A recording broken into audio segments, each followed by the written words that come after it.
Hello all, my name is Aditya and today we will be talking about natural language processing. So what is NLP? NLP is basically a process, a method, a science through which you automatically process the natural language which we speak in.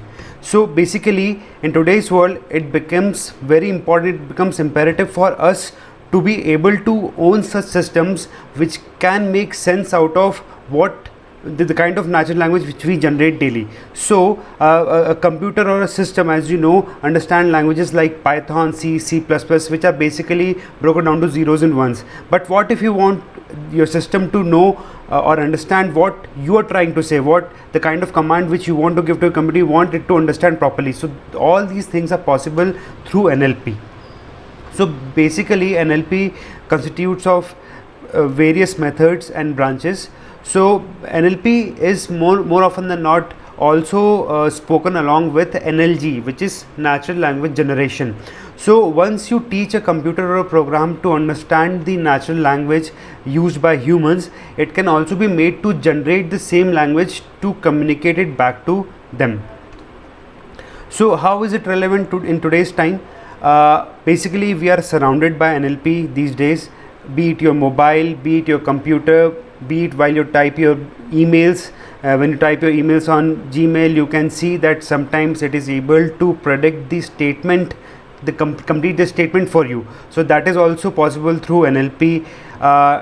Text analysis, speech analysis, tweet sentiment analysis. Organizations like Amazon and Netflix these days run analysis on the tweets, on the comments given by users, so that they can know the kind of feedback they're getting from all of millions of customers. So it is not possible for a human to read all the comments and analyze if those comments were positive or negative, or what kind of issues are customers talking about. So to identify such things, to extract information from tons of data, from tons of text, natural language processing techniques are used. So basically when we talk about NLP, it comprises of various branches. So there can be many more branches, but if broadly speaking, if you want to categorize, you can say that it consists of one, syntax. So you have to teach the system the syntax of the natural language, that is the grammar of it. Then you need to teach the system about semantics, that is you need to teach it to somehow understand what you are trying to say. So if you give a command to Siri that open certain folder or call Aditya, so the system knows, Siri knows through NLP techniques, through NLP algorithms, that you're asking the system to call certain person, to call Aditya. Similarly, discourse or dialogue. So for example, you have a speech given by some president.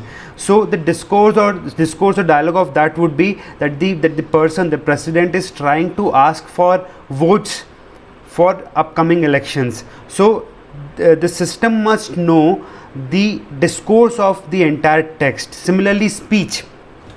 So when you speak, the system is able to convert the entire speech to text. So all these things are possible through NLP, and we are going to go through all of these things one by one. Now, when you talk about NLP, where does it start from? Where does it end? What is the flow of the entire process? So basically, for NLP to work, the first thing that you need to have is data.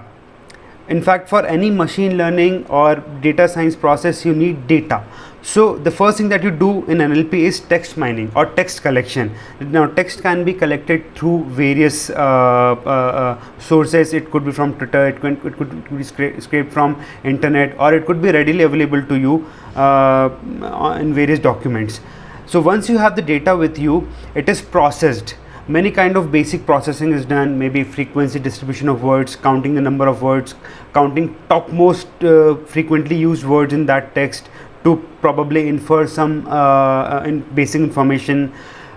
There are many other methods which are used in NLP, which we will be talking about later on. For example, tokenization, lemmatization, part of speech tagging, named entity recognition, all of these things we are going to look at. Once you have all these information, once you have collected these information, done basic processing into it, and made a database out of it, the next step is always to apply machine learning algorithms to either classify the text or come up with, say, topics which are used in the text. So you can do a lot of analysis, text analysis, sentiment analysis, and a lot of other things.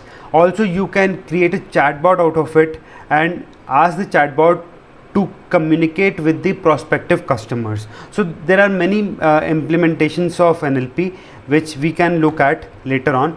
So this is going to be the flow of our videos also. Text mining first, then text processing, and then implementation of these methods to build a project, maybe of text classification or tweet analysis. Now, how are all these things possible? How can we actually work on these things? So it is possible through various libraries which are available for us to be working on NLP. So the most basic of it is NLTK, and also the most popular one.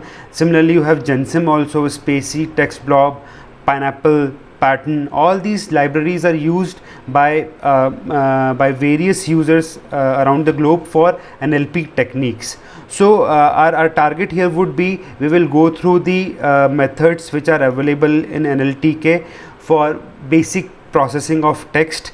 Then we will try to implement TextBlob or Spacy or Gensim to build a model, a text classification model or tweet analysis model.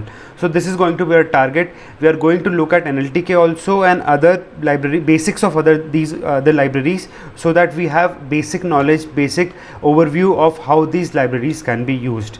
So now you know the flow of NLP sessions that we are going to have. This was an introductory session, and henceforth we are going to follow the steps which were shared in the previous slide, like this.